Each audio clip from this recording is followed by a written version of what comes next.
friends like Lynn Scheffler and Mickey Tobey, and I'm going to guess Cindy Collins had a little something to do.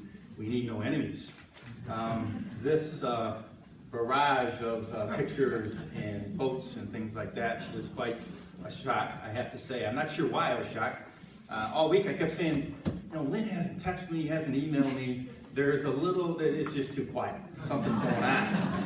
And I just got busy. Yeah, it's not over. I just got busy. And you know, I was going to call Lynn and say what's going on, and I got busy and it didn't get done. But anyway, thank you. To Brother Gaffney, to Dr. Jesse, Dr. Mines, Larry, a good friend, the entire education department of Lewis, Father Belmonte, and the rest of the Catholic school staff, I'm really truly honored and humbled to be recognized as the Bishop Cat for Outstanding Principal winner this year. You're gonna have to bear with me. I guess technically I am in charge of 2 schools, so there's a lot of people to thank. So it might be a little bit longer than what most people do when they thank people, but it's important for me to thank everyone that's involved in my life as an educator. First and foremost is my wife of 33 years, Jackie, who really truly does let me do what I do. In those 33 years, she hasn't questioned my sanity probably more than a handful, and maybe 2 handfuls. I think the most recent though, and for those that know Jackie, a curse word very rarely comes out of her mouth. Very rarely, but when it does, you know it's not probably very good. And I can remember the day I came home and said, I need to talk to you. And I said, I'm going to be the principal at both McNamara and Eternity next year. And I think it went something like this: how in the hell are you going to do that? And that's not my wife. So I said, all right, let's sit down and talk about this. And it seemed to go pretty well, and she graciously allowed me to do that. My 3 kids, my 3 children, Adam, Casey, and Allison, who have shared their dad with thousands of other kids over the course of time that I have been in education and in administration, I thank you for all that you guys have let me do in sharing myself with other kids. It means a lot to me. I have to admit, though, my daughter is probably the only kid in Illinois that has only one principal her entire life. And she's going to Marquette University, and no, I'm not going to Marquette. I promised her I would stay home. It wasn't the plan when I said yes to go to McNamara that, you know, that wasn't part of the plan. And it's not been easy for her over 4 years, I'm going to be honest with you, and I greatly appreciate all that she's given me and the support she's given to me. My siblings, 2 of my 4 siblings are here today with me, my sister Joyce, and Linda's husband Mike, and my brother-in-law Tom, and my sister who passed away, Faye, and my brother Wayne and his wife Claire, who live in Phoenix. They've always been a good ear to me, and they've always provided me sound advice, and we're always there to support me. I have to share just one story. When this was announced and they surprised me at McNamara, there was a little snafu as to which day it was supposed to take place. But there was some divine intervention that took place, because the day that it took place was my mom's birthday. And I know Mom would be very happy today. Next, the reason I'm in education was in 1976. I was a senior at Bishop McNamara High School, and I was walking up the sidewalk with a guy by the name of Jerry Creed, who happens to be here today. And I was coming from St. Teresa Grade School, and what I was doing was part of Christian service at McNamara High School, and I was actually teaching PE at St. Teresa's. And Jerry, we were walking up, and he said, "What are you going to do next year? Have you thought about it?" And I had no clue what I was going to do. And I'll probably go in business, something like that. And he said, "Well, did you ever think about going into education?" And I said, "Nope." I haven't thought about that. And it was thanks to Jerry, and actually when I went back to McNamara and taught in 1980, you know, I was fortunate enough to coach under Jerry. He's my best friend, and so thank you. I appreciate it, Jerry. Running 2 schools, I've been very fortunate enough to work with 2 school boards, and I know there's some principals thinking, oh my God, 2 school boards. But quite honestly, I have to admit, I've been blessed to work with 2 school boards, one at the Maternity School Board and the Bishop McNamara School Board. I've never worked with so much dedicated people for Catholic education. Their sound advice, their sage advice has always been greatly appreciated, and I can't thank them enough. And so we have several of them here today with us, both from the McNamara School Board and the Maternity Board, and I greatly thank all that you do for our schools. The time and the selfless hours that you give to both maternity and McNamara is greatly appreciated, so thank you. All of us as administrators, we try to put a team together, and we hope that team works well together. We hope that that team gels, and that it's going to provide the best for our kids.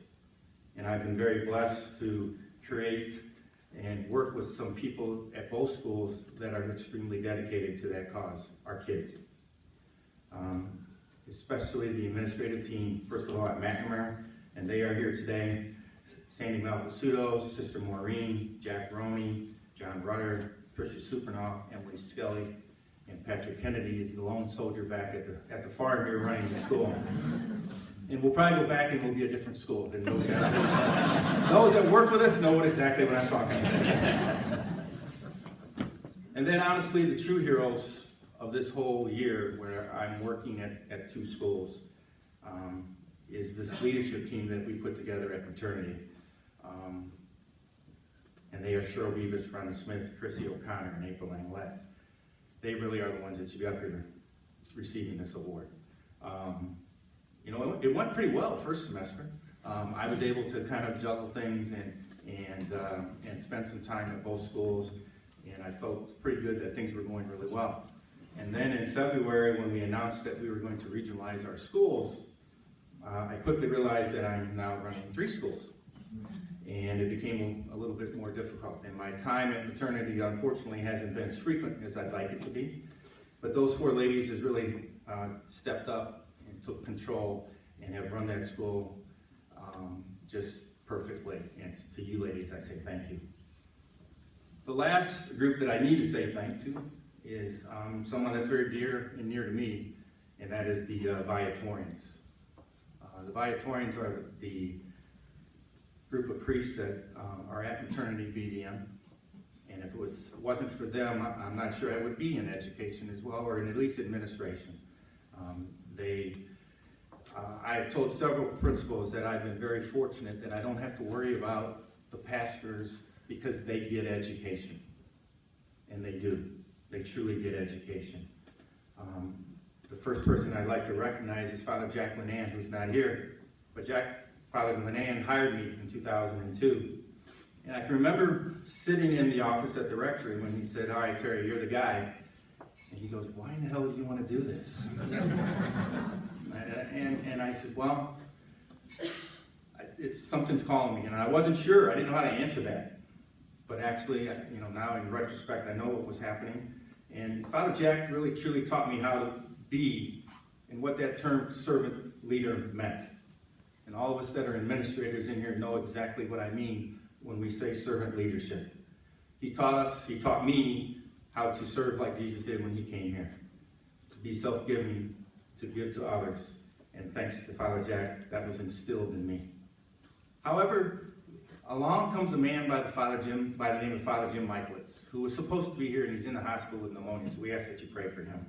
But it was Father Jim that really became my mentor.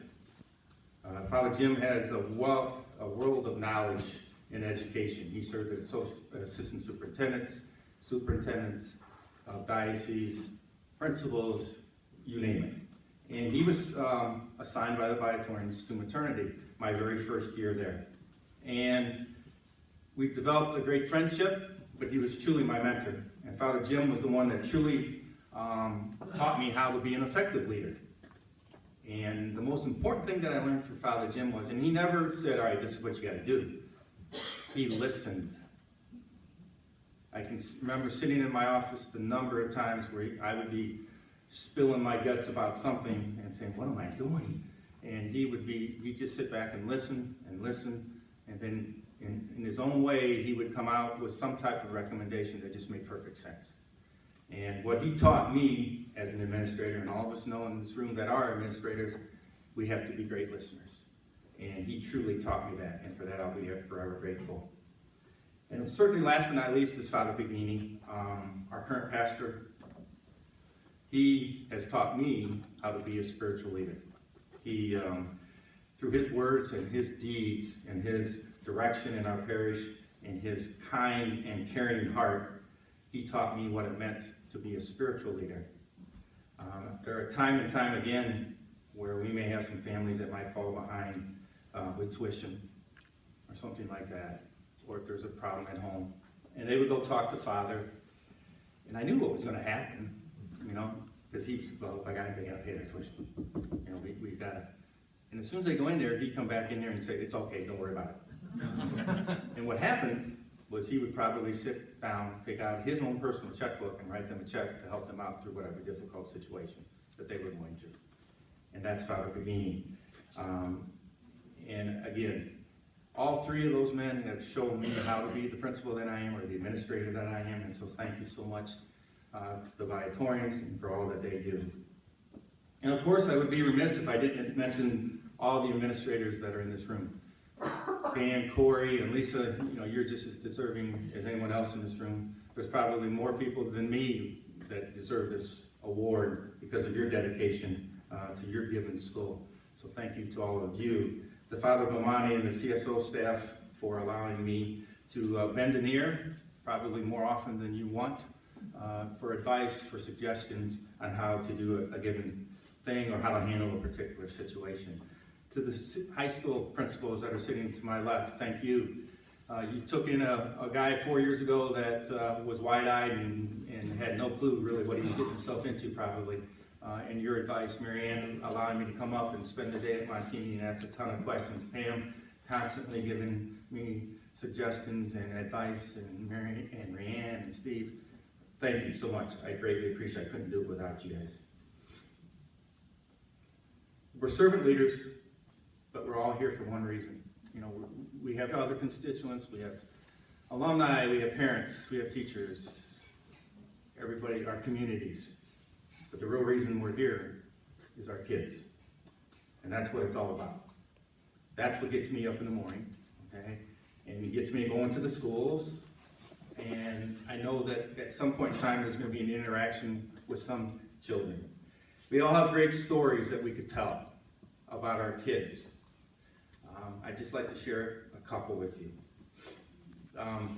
You know, at the elementary level, there's a lot of great stories. I don't have so many great stories at the high school level. But there's a lot of great stories, like the little kid who came in and said, "Here, Mr. Granger, my mom wanted me to give you this." And I said, "Well, where's Mom at?" How come well, she's in the car because she's got her pajamas on. All right, well, that's okay. That's all right.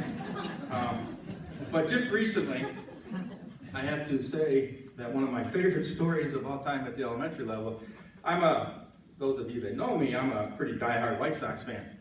Who, by the way, right, Muggs, has the best record in baseball right now.